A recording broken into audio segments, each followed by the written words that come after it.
few weeks ago when we were looking at the passage known as Mark's little apocalypse, I suggested that passage isn't really a passage about the end times.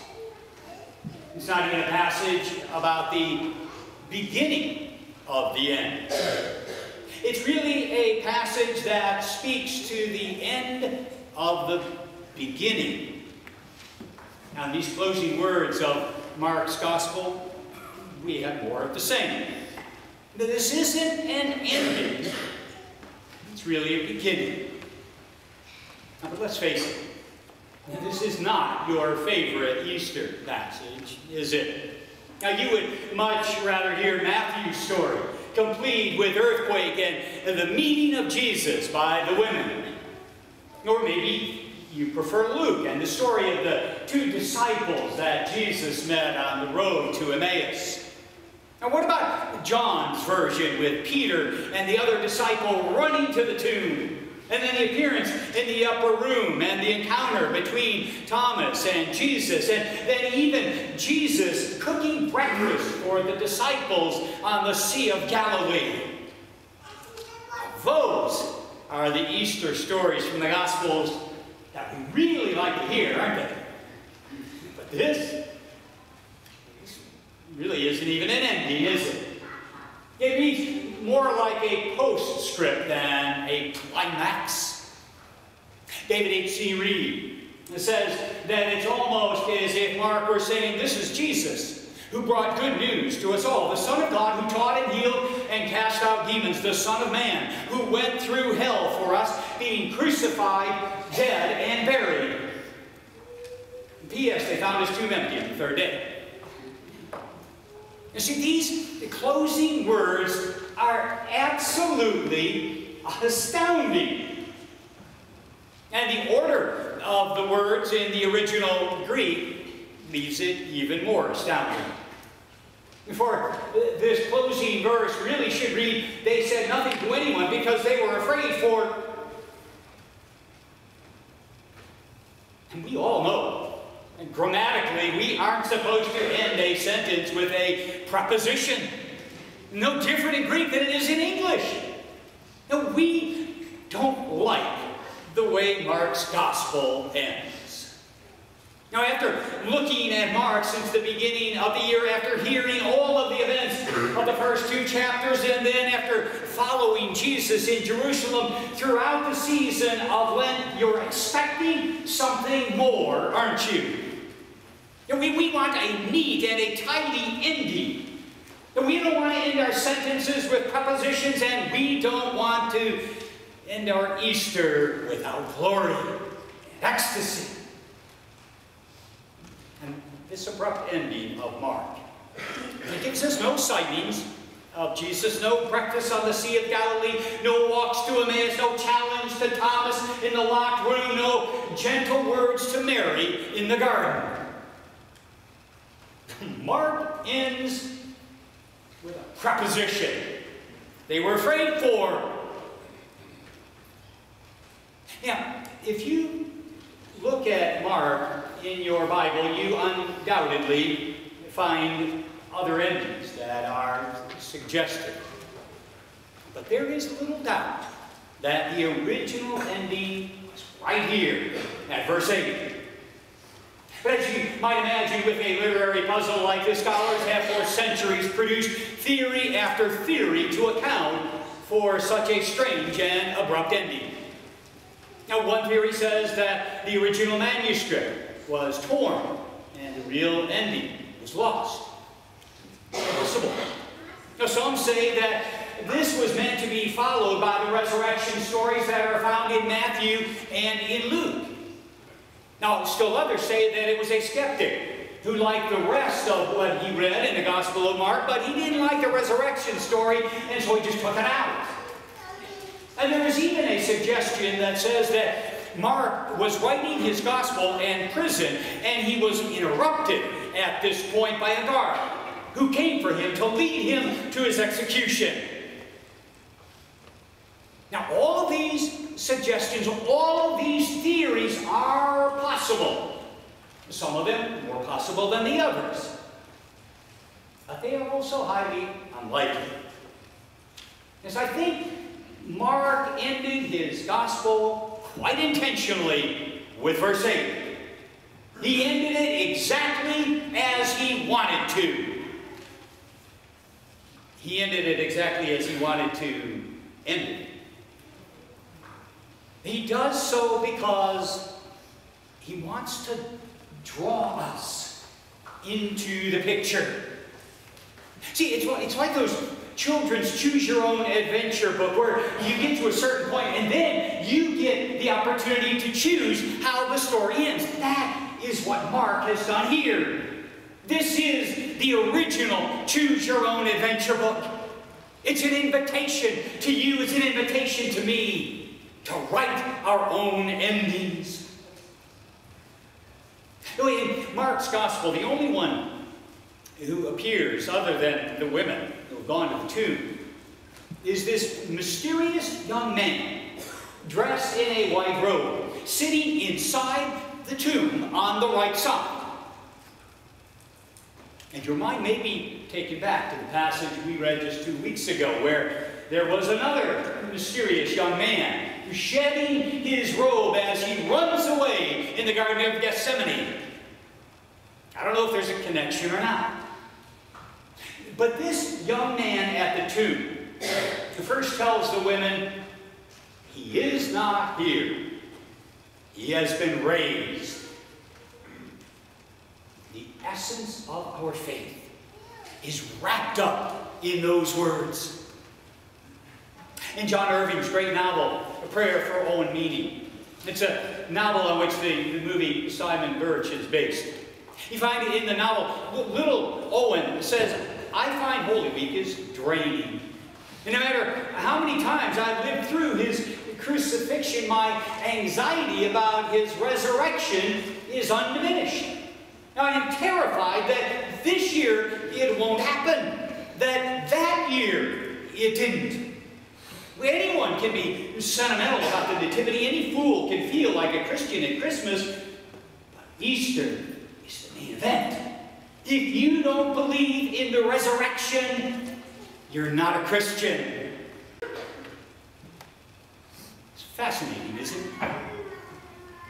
Easter is the main event, Owen Meany says. See, this is what our faith is all about. Everything that we believe is wrapped up in the resurrection. No, but we must be careful lest we blindly skip past the event which enables the main event to take place at all. There's a church marketing newsletter. It's called the Church's Advertising Network.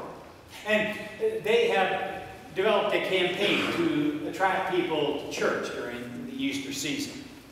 And in this public relations campaign, it is suggested that the cross be removed from the sanctuary. And according to the author, the survey revealed that the cross is one of those symbols that the new generation of churchgoers consider too churchy. And one pastor interviewed for the campaign gave his wholehearted endorsement. He said, we're going to attempt to concentrate on the resurrection and not the death of Jesus.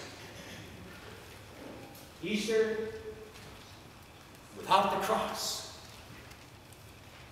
That's an interesting thought. But it won't work. It's an interesting thought, but it won't work because it distorts the entire gospel if crucifixion is separated from resurrection. The road to the empty tomb will forever pass by a cross. The one who is raised from the dead is the one who was nailed to a cross.